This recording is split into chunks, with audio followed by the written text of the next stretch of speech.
Buenos días, estimados alumnos. El día de hoy vamos a tratar la clase de complicaciones anestesiológicas.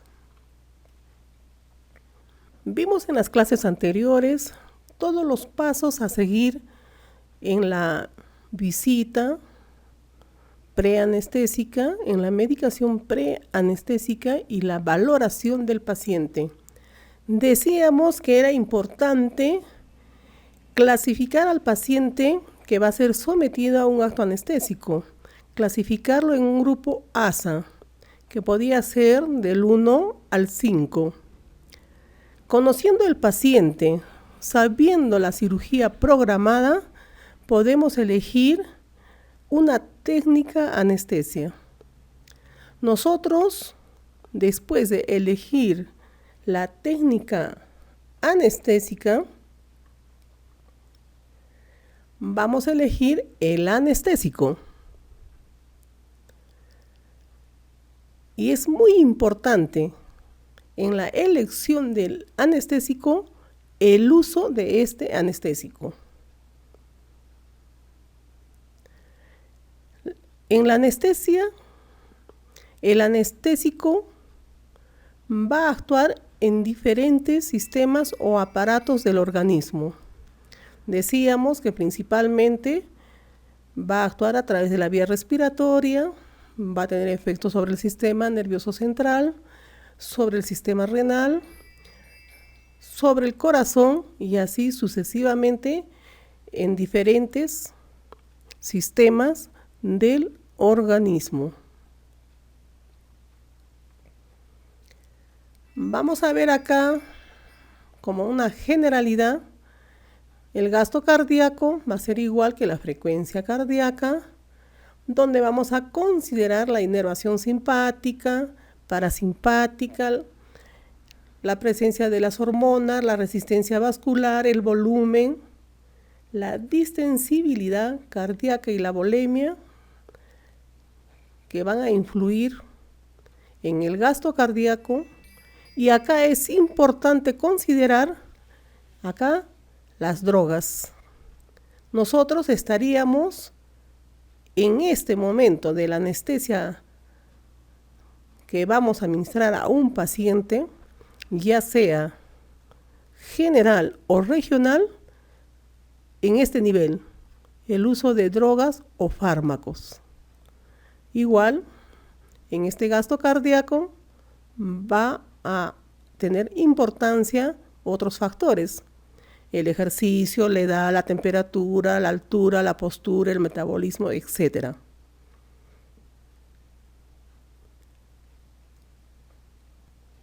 Las complicaciones cardiovasculares van a constituir un porcentaje muy importante en las muertes posoperatorias. Llega hasta el 50% como complicación cardiovascular. Y va a ser el porcentaje más elevado en aquellos pacientes con enfermedades preexistentes, enfermedades cardiovasculares.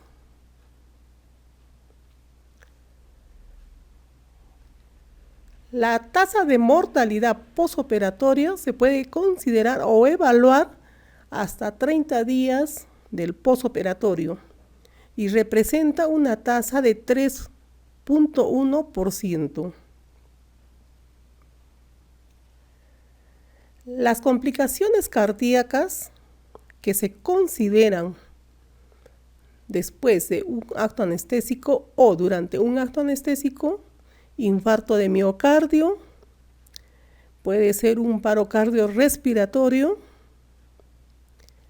un edema agudo de pulmón en el 4.5%.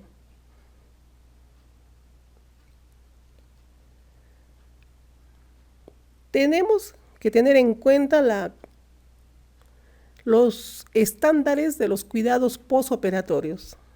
Tenemos el estándar 1. Todo paciente necesita tratamiento posoperatorio y monitorización posoperatoria después de un acto anestésico. Paciente que es intervenido en sala de operaciones bajo efectos anestésicos debe ser trasladado a la unidad de cuidados postanestésicos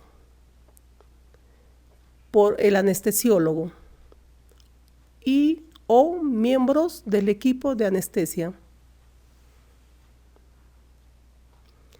En la unidad de recuperación postanestésica, el paciente será reevaluado y se debe informar al personal que se encuentra en la unidad de recuperación postanestésica de lo más relevante sucedido en sala de operaciones. Estándar 4. En la URPA, la monitorización va a ser continua. Y estándar 5, el alta del paciente en la unidad de recuperación postanestésica está a cargo del médico anestesiólogo.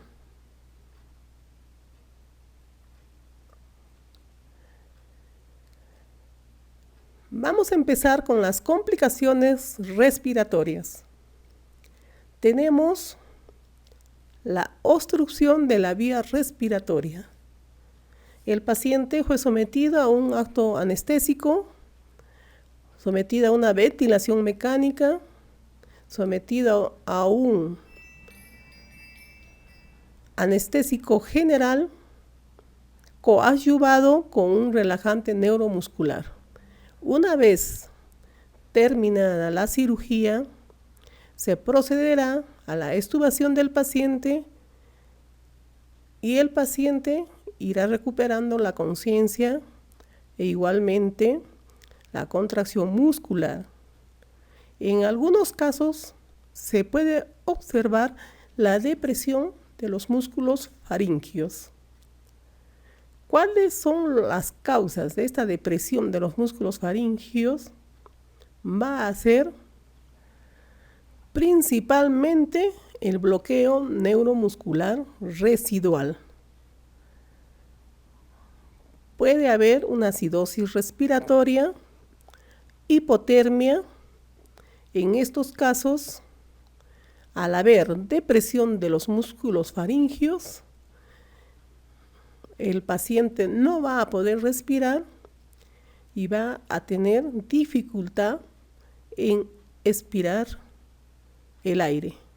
Y se dice que nos encontramos frente a la obstrucción de la vía respiratoria y el tratamiento adecuado, si persiste, será el Sugammadex, que va a ser además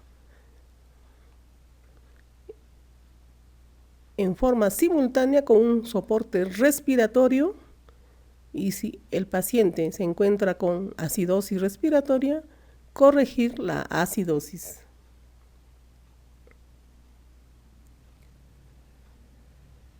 Otra complicación que podemos encontrar o se nos puede presentar frente a un paciente sometido a anestesia general y sometido a una ventilación mecánica es el laringoespasmo.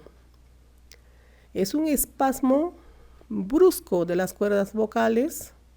Generalmente se presenta en la post-extubación del paciente con anestesia general o cuando se encuentra en la unidad de recuperación postanestésica.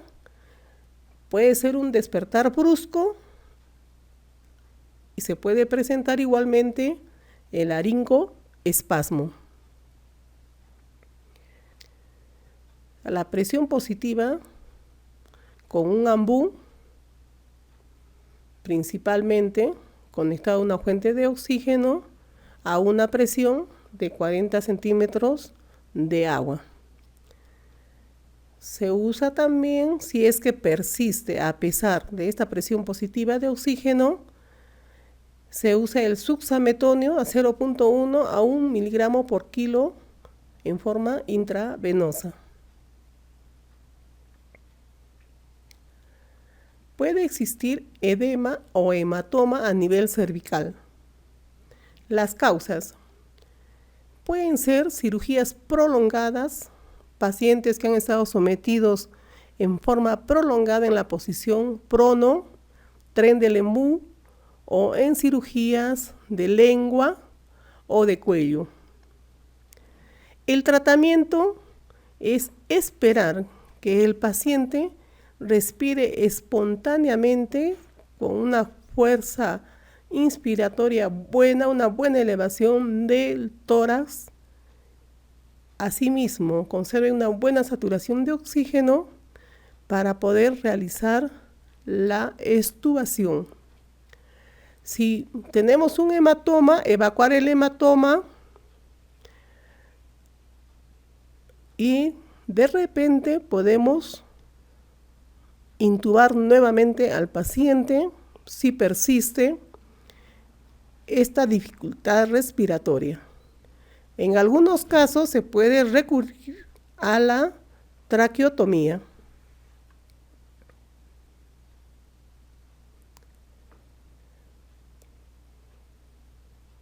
También se puede presentar el apnea obstructiva del sueño y en los casos de pacientes con obesidad mórbida. O sea, son pacientes que tienen como antecedente apnea obstructiva del sueño o son pacientes con obesidad mórbida en los cuales hemos usado anestesia general combinada con opioides, benzodiazepinas, etc. En estos pacientes van a tener dificultad respiratoria, no van a poder ventilar bien. Se ayuda igualmente con una presión positiva de oxígeno de 10 centímetros de agua. Esto después de realizada la extubación y repetir esta presión positiva de 10 centímetros de agua a los 30 minutos después de la extubación. Es decir, a un paciente con antecedente de apnea obstructiva del sueño, un paciente con obesidad mórbida. Ejemplo, vamos a suponer un paciente que ha sido operado de una cirugía bariátrica. Asimismo, esta operación se ha usado opioides, benzodiazepinas. El paciente va a necesitar una ayuda de una presión positiva de oxígeno post-extubación y 30 minutos después otra ayuda de una ventilación a presión positiva de oxígeno.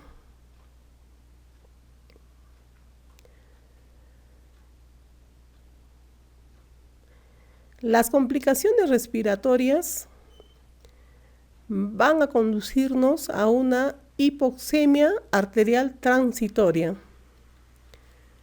¿Qué situaciones nos van a llevar a una hipoxemia arterial transitoria? La telectasia, la hipoventilación alveolar, efectos residuales de los anestésicos, de los opioides y de los relajantes neuromusculares. Las enfermedades respiratorias previas, restrictivas principalmente, vendajes, que pueden ser vendajes en el tórax, vendaje en el abdomen, etc. Los pacientes con hipertensión arterial, aumento de la presión arterial del CO2 de 40 a 80 milímetros de mercurio y disminución de la presión arterial de oxígeno de 50 milímetros de mercurio. Imagínense, el paciente presenta una hipoxemia arterial donde el CO2 se eleva y el oxígeno disminuye. El tratamiento: si vemos que persiste el bloqueo residual por el uso de relajantes neuromusculares, vamos a usar la reversión, y en muchos casos, aún así, si persiste, usaremos la ventilación mecánica. Otra complicación importante, no es frecuente, pero es muy importante, es el edema pulmonar. El edema pulmonar cardiológico, sabemos que puede ser por sobrecarga de volumen. La obstrucción de la vía respiratoria sería una causa muy importante del edema pulmonar después de un acto anestésico. Como causas principales asociadas, se va a encontrar que el paciente presenta sepsis o ha tenido que usar hemoderivados. Entonces ahí hablamos del TRALI, que es la injuria pulmonar aguda relacionada con la transfusión de hemoderivados, que puede contribuir a un edema pulmonar. La hipoxemia viene a ser otra de las causas que puede llevar a un edema pulmonar. Radiografía de tórax. Decíamos que a veces es necesario tener una radiografía de tórax portátil en sala de operaciones. Vamos a encontrar infiltrados algodonosos. El tratamiento será oxigenación, obtener una buena diuresis y una ventilación con presión positiva. Son las medidas a tomar frente al edema pulmonar.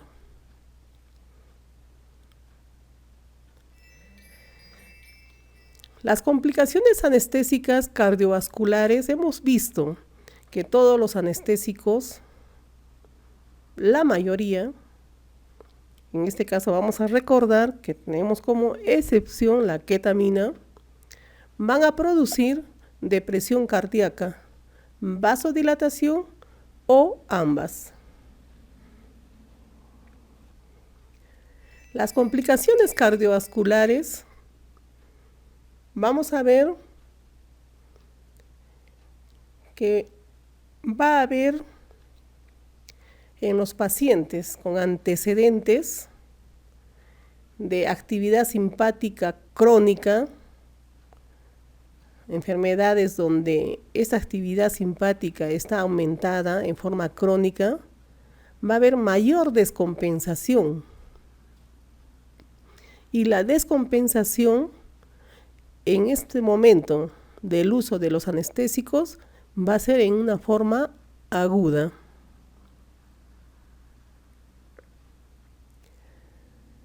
Entonces, vemos que el gasto cardíaco va a tener los mecanismos compensatorios, va a tener una vasoconstricción excesiva y la resistencia vascular va a aumentar.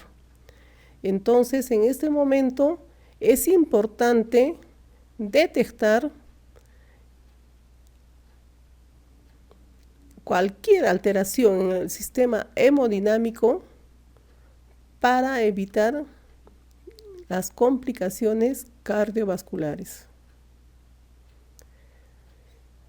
El riesgo cardíaco es la probabilidad de complicaciones cardíacas trans o posoperatorias que son mortales o ponen en peligro la vida del paciente.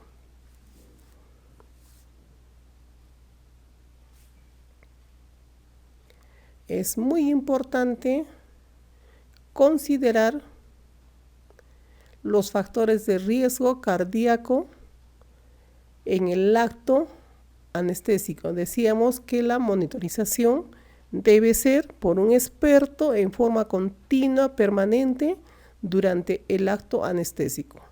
Igualmente en el post anestésico.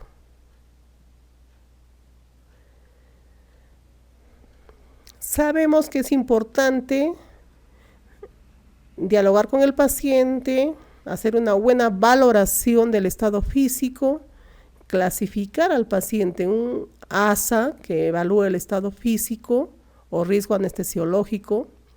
Sabíamos que teníamos que elegir una técnica anestésica y asimismo un anestésico y también saberlo usar. Entonces es muy importante conocer los factores de riesgos preoperatorios de un paciente, como es la inactividad, el antecedente de infarto de miocardio hasta 6 meses de antigüedad,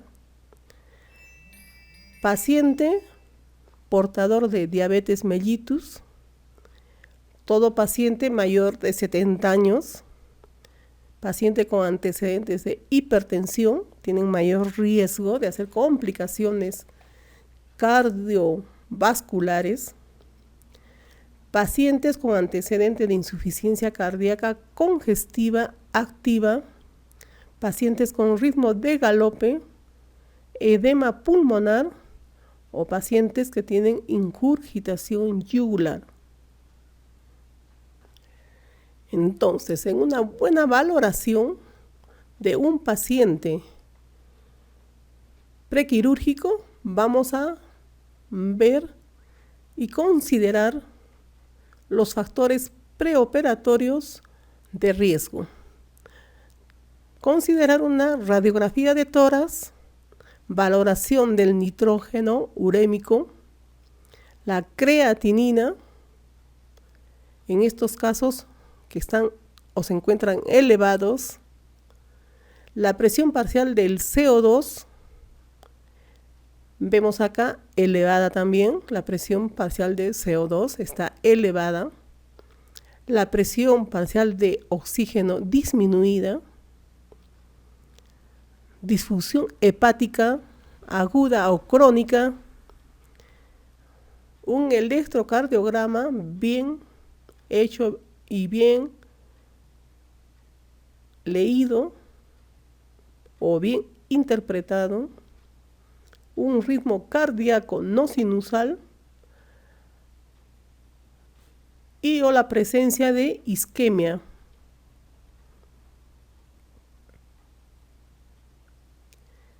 Los factores de riesgo transoperatorios son muy importantes en el acto anestésico durante la cirugía, especialmente en cirugías de alta complejidad y en cirugías de larga duración.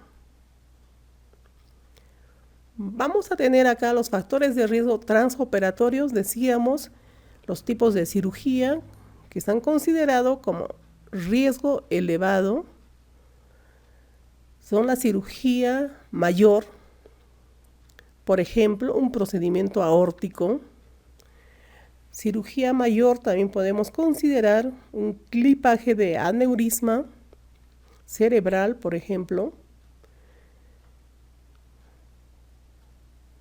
Riesgo intermedio tenemos cirugía de carótida, cirugía de cabeza y cuello, cirugías intraperitoneales e infratorácicas, cirugías ortopédicas, cirugía de próstata, por ejemplo. Cirugías de riesgo bajo, procedimientos endoscópicos, ejemplo, una endoscopía gástrica, procedimientos superficiales, cirugías de catéteres, cirugía de mama.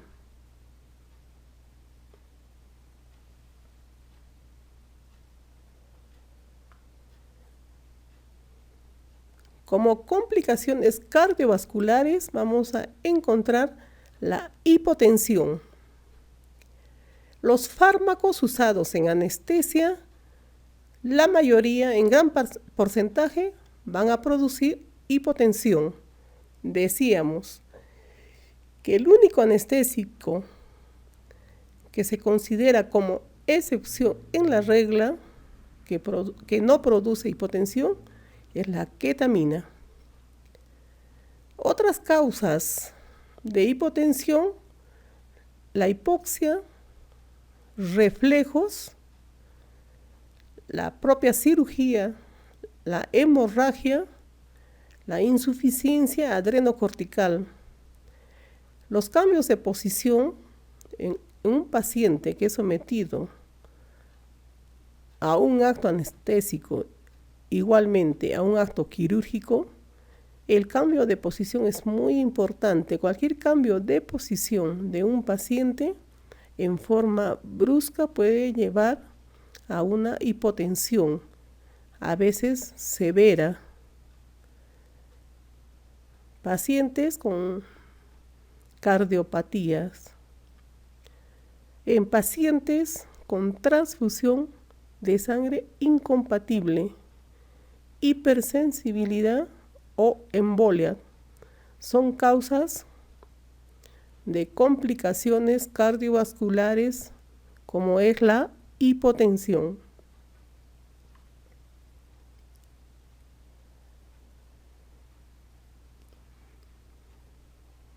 Vamos a ver ahora en qué casos se presenta una complicación cardiovascular con hipertensión.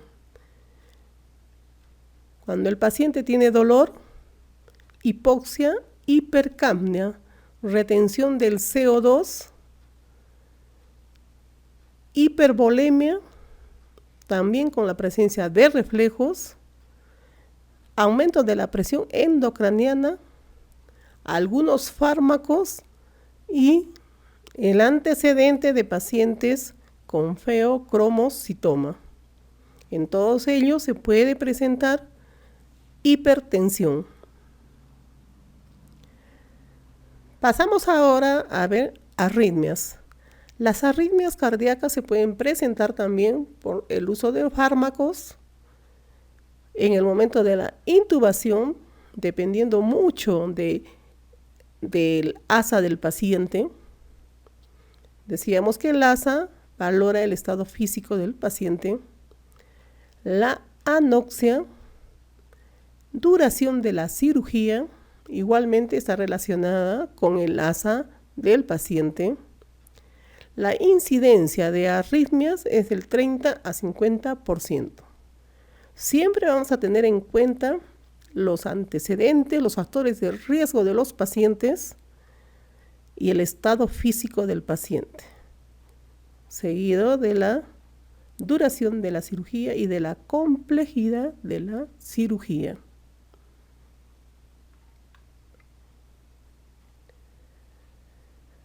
Las arritmias vamos a considerar la taquicardia sinusal con valores elevados de la frecuencia cardíaca de 100 a 160 por minuto, el tratamiento, el uso de digitálicos, la bradicardia sinusal con valores de frecuencia cardíaca entre 40 a 60 por minuto, el tratamiento, la atropina, isoproterenol, orciprenalina, en algunos casos el marcapaso. Seguimos con las arritmias. Fibrilación auricular, ondas P no visibles, QRS irregulares y las frecuencias elevadísimas. El tratamiento: amiodarona, digital, desfibrilación eléctrica, quinidina, procainamida. Bloqueo cardíaco. Se puede presentar bloqueo cardíaco, el tratamiento será el marcapaso. Seguimos con las arritmias extrasístoles ventriculares. En ese momento, nosotros cuando nos encontramos con estas sístoles, vamos a hiperventilar al paciente, vamos a disminuir el anestésico, vamos a usar lidocaína, principalmente, el más conocido. También tenemos quinidina, procainamida, difenil y dantoína. Pasamos a otro tipo de arritmia, taquicardia ventricular, los QRS raros, irregulares, con una frecuencia elevada igualmente. El tratamiento será lidocaína, amiodarona, desfibrilación eléctrica, hiperventilación, no recomendable en este caso el digital, y prácticamente la taquicardia ventricular va a llevarnos a una fibrilación ventricular de alto riesgo. Se puede considerar que cuando estamos en la fibrilación ventricular vamos a entrar en paro cardíaco. Va a haber luego asistolia. Insuficiencia cardíaca, consecuentemente, la muerte. Por lo tanto, es importante estar listos para hacer la desfibrilación eléctrica, usar, si es necesario después, la amiodarona, los masajes cardíacos, la ventilación o hiperventilación, bicarbonato, adrenalina, etc. Y decimos que pasamos al momento de hacer RCP o reanimación cardiopulmonar. Las drogas antiarrítmicas, vamos a ver, tenemos bloqueantes de canales de sodio. ¿Cuál es la principal y la más conocida? La lidocaína. Tenemos la fenilidantoína y la procainamida. Son drogas antiarrítmicas porque bloquean los canales de sodio. Vamos a tener bloqueantes de canales de sodio y calcio. Aquí resalta la amiodarona. También podemos usar la quinidina. Entre los digitálicos va a hacer su función principal, estimulación vagal, inhibe el sodio, potasio y la ATPasa. Bien, ahora vamos a pasar a las complicaciones anestésicas del sistema nervioso central. Tenemos acá principalmente, vamos a considerar a nivel del neuroeje. Quienes actúan en el neuroeje, principalmente los anestésicos locales. Y los anestésicos locales usábamos en la anestesia regional. La anestesia regional podía ser anestesia intradural, anestesia espinal y bloqueo de plexo. ¿Cuáles son las complicaciones anestésicas entonces? Entonces vamos a considerar como un ejemplo de una complicación el uso de la cloroprocaína, que es un anestésico de duración ultracorta, que en algunos casos puede producir aracnoiditis. Era importante el conocimiento de los pacientes que usan antiagregantes plaquetarios. En algunos casos se puede producir complicaciones como hematomas, por ejemplo.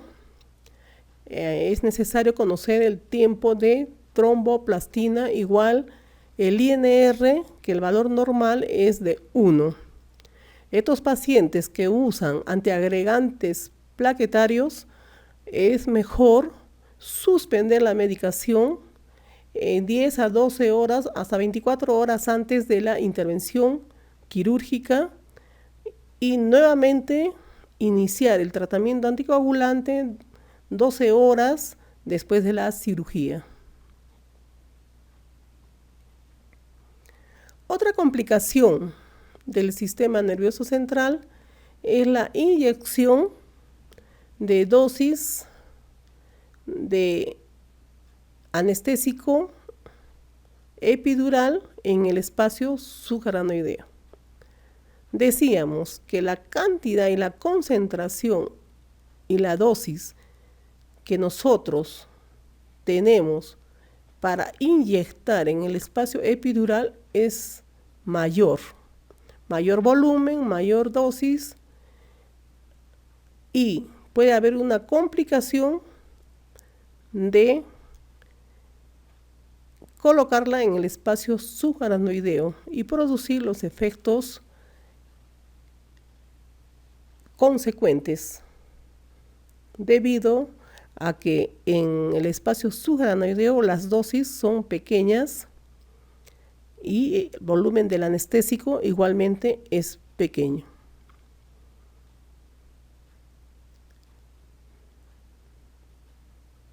¿Qué se va a producir como complicación anestésica en el sistema nervioso central?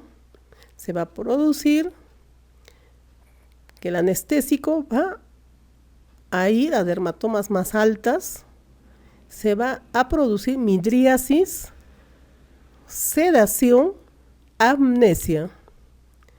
En ese momento, la presión arterial y la frecuencia cardíaca pueden descender bastante.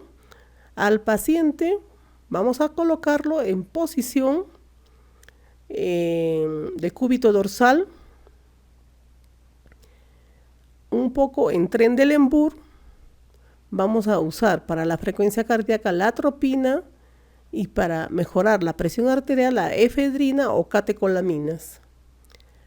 Debido a esa complicación, vamos a usar posiblemente ventilación mecánica. Entonces vamos a tener preparado el equipo de intubación, como decíamos en las clases anteriores, tener preparado el equipo de intubación. La ventilación mecánica, por una complicación neurológica con el uso de anestésicos locales, generalmente es entre 1 a 2 horas, donde el paciente poco a poco va a recuperar después su respiración. En caso que sea necesario, vamos a hacer interconsulta a neurocirugía, de tal manera que el paciente está bien monitorizado, bien tratado, bien evaluado, para poder darle de alta en forma óptima. Las complicaciones anestésicas en el sistema nervioso central también se pueden producir por la inyección intravenosa del anestésico epidural. Nosotros, al momento de realizar la anestesia epidural, inyectamos el anestésico local en una vena del espacio epidural. Se puede producir la toxicidad cardíaca principalmente con los anestésicos locales amidas de acción larga o prolongada. ¿Cuál es el ejemplo? La bupivacaína. Se puede presentar convulsiones, hipoxemia, hipercapnia y acidosis. En ese momento, igual vamos a tener preparado el equipo de intubación y usar estas drogas como son diazepam, midazolam o propofol, y en algunos casos los antiepilépticos.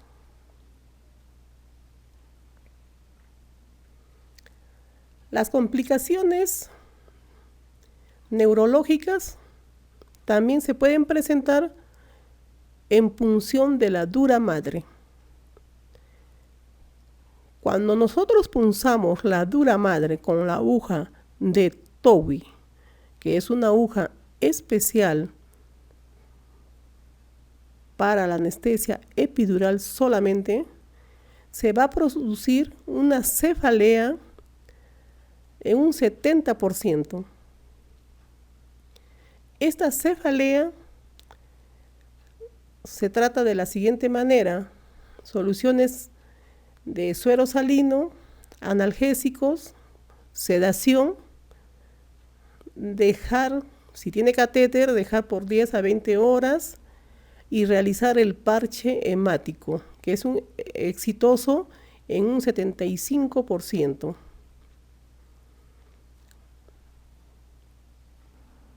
Los anestésicos locales tienen un efecto inotrópico negativo.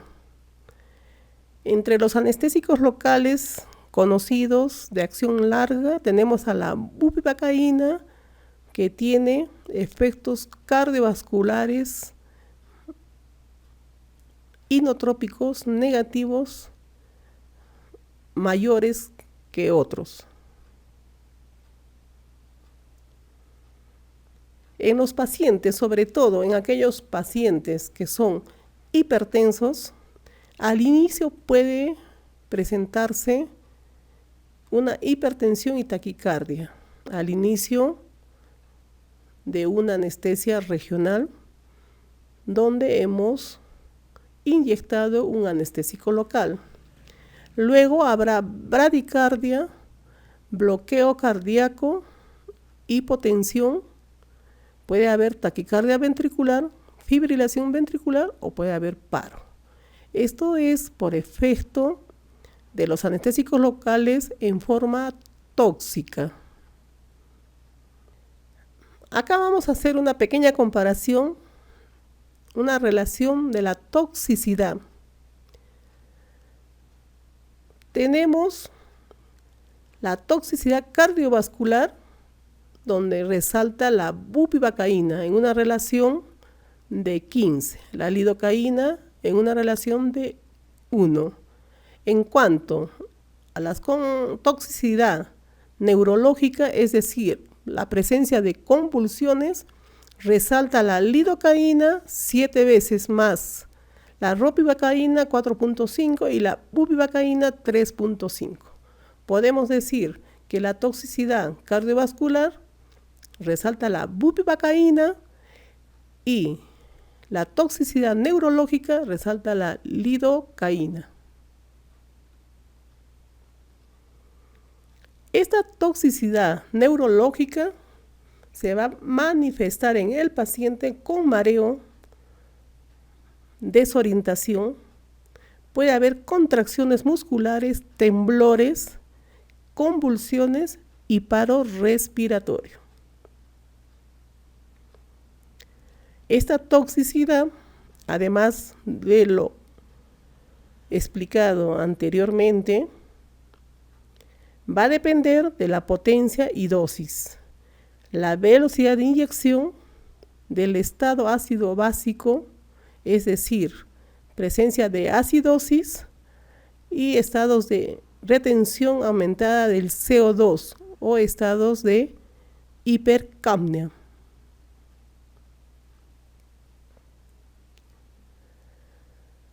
En el sistema cardiovascular, esta toxicidad se va a producir por una disminución en la despolarización de las fibras de Purkinje.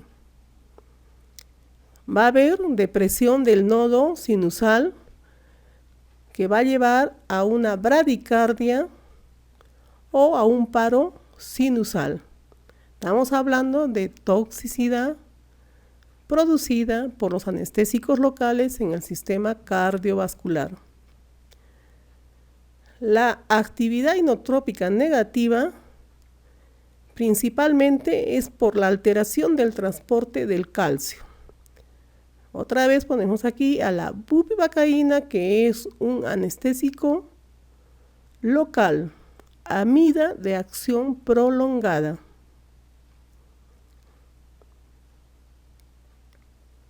La arritmia cardíaca también se va a ver afectada por la inhibición de los canales de sodio, y en las pacientes que están en estado de gestación, se debe considerar que hay disminución en la estabilidad hemodinámica. Es muy importante considerar para la aplicación de los anestésicos locales. Puede haber taquicardia, fibrilación, colapso cardiovascular.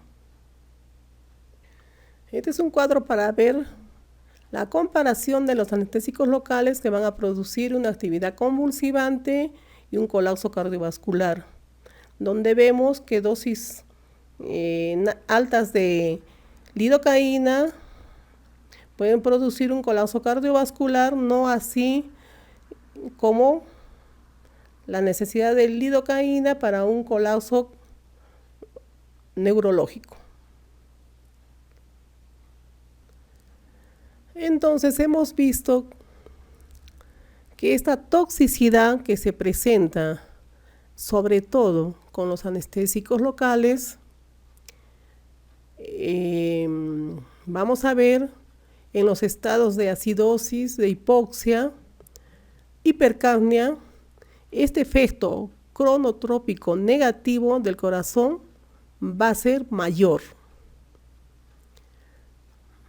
Decíamos que la prilocaína en estados o cuando se usa dosis mayores a 600 miligramos va a producir como complicación la metahemoglobinemia, que prácticamente estas concentraciones son concentraciones tóxicas. Se recomienda en esos casos usar el azul de metileno. La alergia en el uso de los anestésicos locales es rara. Los metabolitos que se pueden encontrar es el ácido paraminobenzoico, que es un metabolito, y el metilparabeno, que es otro metabolito de los anestésicos locales que van a producir rara vez alergia. También podemos encontrar toxicidad a nivel tisular por acción local. La acción local en forma